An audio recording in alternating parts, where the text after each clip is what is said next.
Hey guys, how's it going? This is the Bald Metal Nerd coming at you with number 7 of my Metallica series.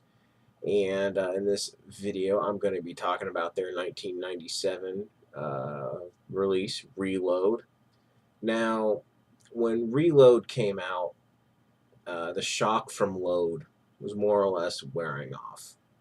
And people more or less knew what to expect, since these songs were written at the same time as the songs from Load and follow in a similar vein and sound.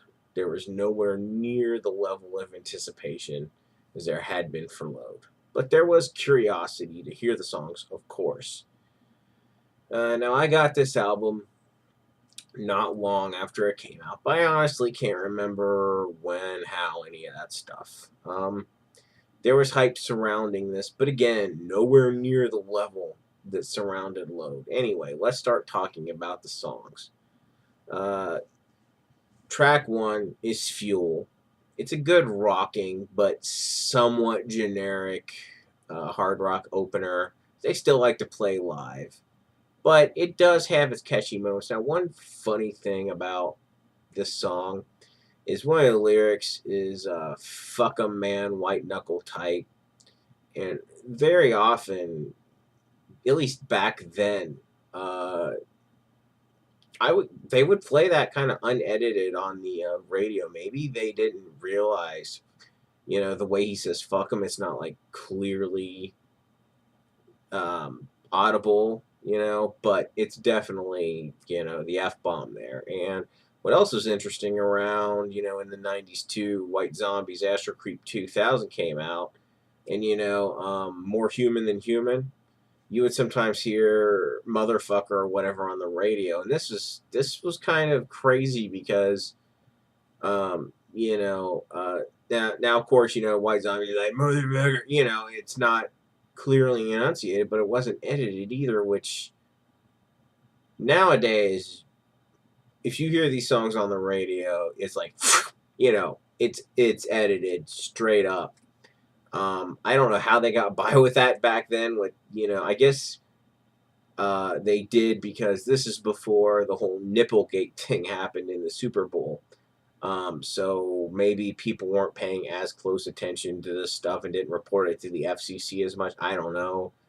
But I'm just saying, I know I heard swear words in this. I mean, I even heard "fuck a man, white knuckle tight" on Saturday Night Live when Metallica played and they played Fuel. But that's neither here nor there. It's just kind of an interesting historical footnote and talking a little bit about how they're cracking down. They crack down a lot more on censoring than they used to on the stuff. And it's interesting that even ever managed to get past the censors. It's amazing to me. But neither here nor there. Anyway, moving on to the next song. The Memory Remains. It's a good mid-paced song with a poignant vibe, but the Marianne Faithful da, da, da, da, da, could have been left out. They kind of dragged the song down. I understand why they put it in there, but they could have been left out. Next up, you got Devil's Dance. It's a catchy song with a good groove. After that, you have The Unforgiving 2. What were they thinking with The Unforgiven 2? Oh god, it is a very annoying ballad sequel to the original Unforgiven and vastly inferior to it. I mean, it's an absolute piece of shit. And you're unforgiving, dude. Oh my, it's just awful, awful song. Moving on. Better Than You. It's an okay mid-paced song. It's somewhat reminiscent of Ain't My Bitch. Following that, you got a song called Slither. It sounds like a rehash of Enter Sandman and a slowed down Master of Puppets riff. After that, Carpe Diem Baby. It's a solid mid-paced song, but it's marred by, some stupid lyrics and a dumb title. After that, you got Bad Seed. It's an okay bluesy mid-paced song. After that, you got Where the Wild Things Are. It's an interesting song with a variety of riff styles. It's one of the highlights of the album. After that, you got Prince Charming. It's a good mid-pace song. After that, you got Low Man's Lyric. It's an interesting take. It's an interesting song.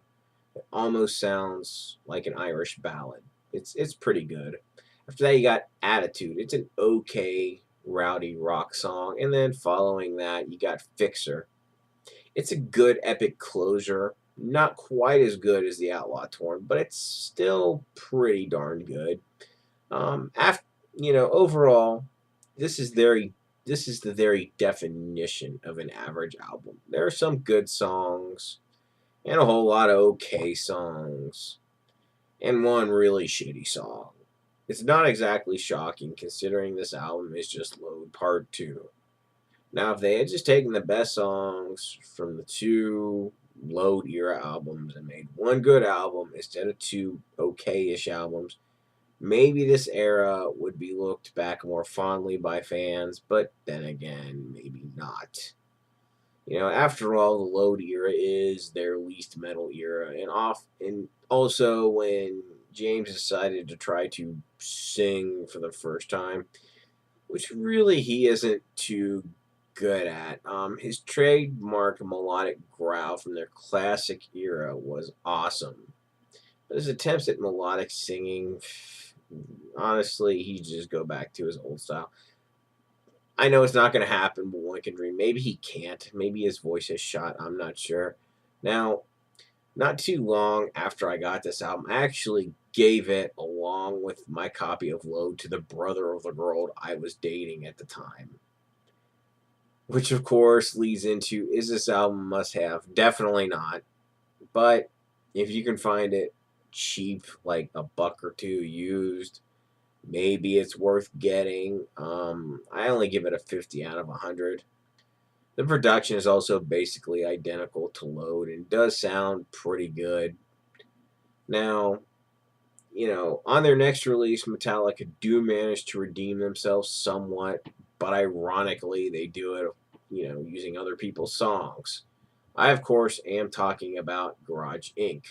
So that wraps this whole thing up. I hope you guys enjoyed watching. If you did like what you see, please thumbs up, comment, share, subscribe, all that fun stuff. Thanks for watching, and I will catch you guys next time.